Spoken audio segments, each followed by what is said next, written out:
Hello, welcome to Math 111 class. I'm excited to be here again today. Our topic today is union, intersection, and complements of a set. This can be found on page 8 in your course material. Yes, so in the last class, you learned what a set is. In this unit, you will learn how to create new sets from existing ones by combining elements of both sets, that is called the union, collecting common elements, which is called intersection, and collecting elements in the universal set that are not in the chosen set, and that is called the complement. At the end of this unit, you should be able to find the union of sets, find the intersection of sets, and express the complement of sets. Now, what do we mean when we say the union of sets? Suppose we have two sets A and B. The union of the sets A and B is a third set, let's call it C, whose elements belong to both A or to B or to both A and B. Note that there is no representation of elements. We have a set A having elements say 1, 2, and 3, and we have a set B having elements A, B, C, D, 1, 2. Okay, for example, okay, so when we say union of sets, we can write the union of the set A and B. This symbol is what we call the union.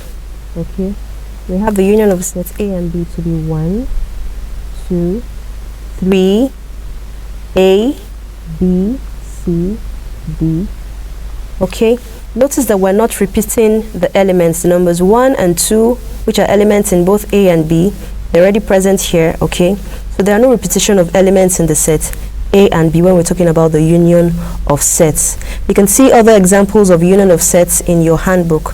Next, we define an empty set. It means that there are no elements in that set.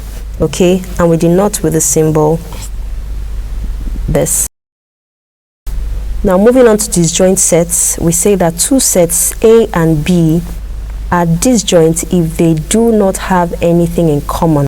Suppose I have a set, let me call my set C this time around to be A, B, and D.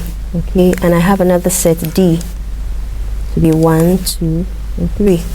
Okay, so I can say that the sets C and D are disjoint because there are no elements in C that are also present in D.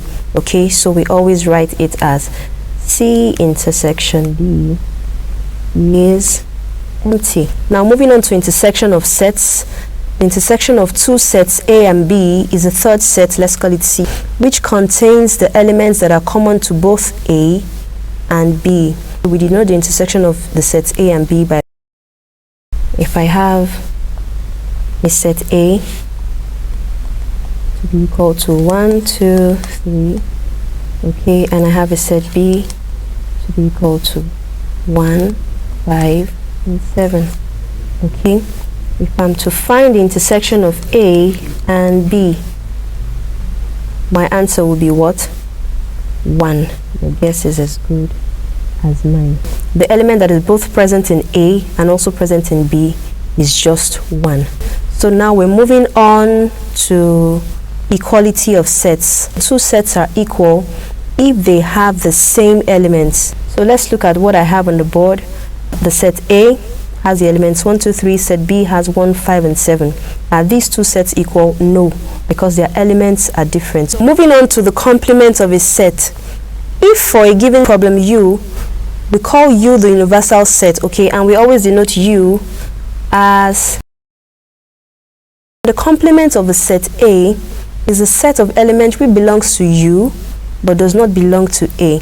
So suppose I have my universal set U to be given as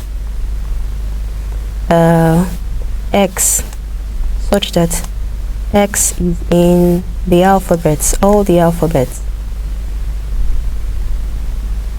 Okay, that's my universal set U. Now, inside the universal set U, if I have another set A, where A are the vowels, okay, Okay, so if I say what is the complement of the set A, it means that the elements that are not in A but are present in the universal set U. Okay, of course we know the vowels are A, E, I, O and U. Okay, so if I say what are the complements of A, the complement of A will just be all the consonants. Of course we know that in the alphabet we have vowels and consonants. Okay, so the complement of a set is the member that is not in the actual set we're given, but it is present in the universal set. So here's a brief recap of all that we've learned today. In this unit you have learned that if a set A and B are two sets, the union of the sets A and B is a third set whose elements belong to A or B, or to both A and to B. And the intersection of the sets A and B is the third set C, which contains elements that are common to both A and B. We've also learned what the complement of a set is. So now you should try out the self-assessment questions. You can check out some of the books in the further reading section for more explanations. You are to submit your TMA to me via the learning management system. Feel free to contact me via the website also. See you next time.